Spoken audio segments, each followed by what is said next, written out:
इंदौर नगर निगम में नई एमआईसी घोषित हुए मात्र 3 महीने बीते हैं कि पुष्यमित्र भार्गव की टीम पर भ्रष्टाचार और घोटाले के आरोप लगना शुरू हो गए हैं। नेता प्रतिपक्ष चिंटू चौकसे ने 3 घोटालों पर निगम कमिश्नर को ज्ञापन सौंपा है। बता दें, नेता प्रतिपक्ष ने तीनों घोटालों के जिम्मेदार पर कार्रवाई करने की मांग की है। इंदौर नगर निगम के 3 माह के कार्यकाल में घोटालों के 3 मामले उजागर होकर सामने आए हैं। बता दें, नेता प्रतिपक्ष चिंटू चौकसे ने तीनों घोटालों के दोषियों पर कार्रवाई करने को लेकर निगम कमिश्नर को ज्ञापन सौंपा है। नेता प्रतिपक्ष का कहना है कि इंदौर नगर निगम में नई परिषद को काबिज हुए मात्र अभी 3 महीने का समय गुजरा है और इस अवधि में 3 बड़े घोटाले उजागर होकर सामने आ गए हैं। दुर्भाग्य है कि इन तीनों मामलों में से किसी भी मामले में दोषी के खिलाफ अब तक कोई कार्रवाई नहीं की गई है। सबसे पहला मामला एमजी रोड पर नगर निगम के द्वारा स्मार्ट सिटी प्रोजेक्ट के तहत किए जा रहे सड़क चौड़ीकरण और नवनिर्माण में सामने आया है। बता दें, सड़क के निर्माण में घोर लापरवाही बरतते हुए घटिया निर्माण कार्य किया जा रहा है। मामला उजागर होने के बाद नगर निगम द्वारा ठेकेदार से कुछ स्थानों पर घटिया निर्माण को सही कराने का काम किया गया है, जबकि कई स्थानों पर घटिया निर्माण को सही कराने की पहल अब तक नहीं हुई है। इस मामले में खानापूर्ति करने के लिए नगर निगम के द्वारा ठेकेदार पर कुछ जुर्माना लगाया गया है और उसे ब्लैक लिस्टेड करने की घोषणा की गई है। बता दें, इस घटिया निर्माण के लिए जिम्मेदार इंदौर नगर निगम के इंजीनियरों के खिलाफ कोई कार्रवाई नहीं की गई है। इस प्रोजेक्ट को स्मार्ट सिटी कंपनी में कार्यरत इंजीनियर डीआर लोधी और उनकी टीम द्वारा देखा जा रहा था। उनको तुरंत निलंबित किया जाना चाहिए। दूसरे घोटाले का मामला राजस्व विभाग से सामने आया है। लोक अदालत के दिन राजस्व विभाग के सहायक राजस्व अधिकारियों और बिल कलेक्टर के द्वारा एकजुट होकर इस घोटाले को अंजाम दिया गया था, जिसके अंतर्गत लोगों को गलत तरीके से जुर्माना और अर्थदंड में छूट का फायदा देते हुए नगर निगम को राजस्व की हानि पहुंचाई गई। इसके साथ ही संपत्ति कर के खाते में निर्मित क्षेत्र में फेरबदल किया गया तथा संबंधित खातों का रेट जोन भी बदला गया। इससे भी नगर निगम को राजस्व की हानि हुई। इस मामले में भी अभी तक किसी दोषी पर कोई कार्रवाई नहीं की गई है। अलबत्ता का यह तथ्य संज्ञान में आ रहा है कि इन दोषियों को उनके विभाग के ही अधिकारी का संरक्षण प्राप्त है। यह मामला भी शिकायत आने पर ही उजागर हुआ है। ऐसे में निश्चित तौर पर यह समझा जा सकता है कि इस विभाग के उपायुक्त की उनके विभाग पर कितनी अच्छी पकड़ है।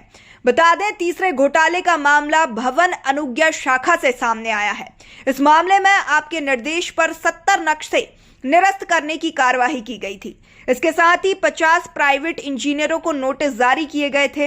इससे सबसे ज्यादा दोषी वे इंजीनियर 3 इंजीनियर हैं जिनका कार्य भवन अनुज्ञा शाखा में बैठकर वहां प्रस्तुत होने वाले दस्तावेजों की जांच करना है। निश्चित तौर पर यह घोटाला इन 3 इंजीनियरों की सहभागिता के बगैर नहीं हो सकता है। इसके साथ ही इस तरह के मामले पर नजर रखना भवन अनुज्ञा शाखा के मुख्यालय प्रभारी के रूप में अनुपम गोयल की जिम्मेदारी है। उनके द्वारा भी अपनी जिम्मेदारी का निर्वहन बराबर नहीं किया जा रहा है। ऐसे में उन्हें भी इस मामले में क्लीन चिट नहीं दी जा सकती है। यह दुर्भाग्य की बात है कि जिस व्यक्ति के मातहतों के द्वारा उसकी देखरेख में घोटाले को अंजाम दिया गया है, उसी व्यक्ति को इस मामले की जांच सौंपी गई है। नगर निगम में आए दिन भ्रष्टाचार को लेकर कुछ न कुछ नया कार्य हो रहे हैं।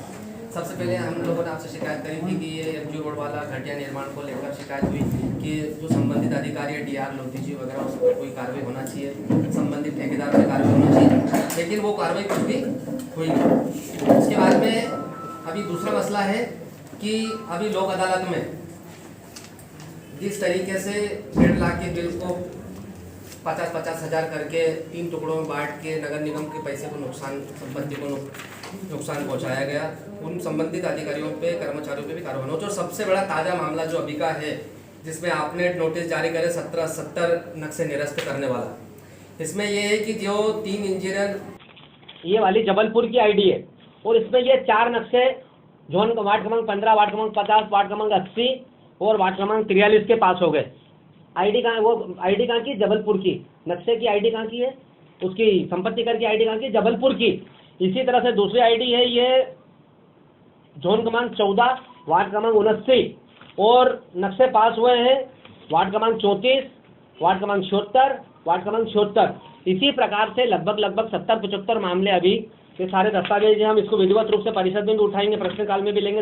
ये सारी चीज़ें एक एक है कि किस तरीके से ये जो 3 लड़कियां हैं, निकिता, आराधना और क्या नाम है तीसरी का,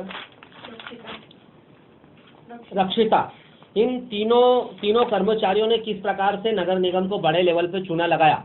तो हमारी अभी कमिश्नर मैडम से मांग थी कि सबसे पहले कंसल्टेंट पे कार्रवाई के साथ साथ जिन लोगों ने ये पेपर्स आगे बढ़ाए वो कौन है, ये 3 नगर निगम के कर्मचारी जो व्यापम के थ्रू आए, इनकी अनुमति के बाद ही सारे पेपर सीवी क्लियर हुआ।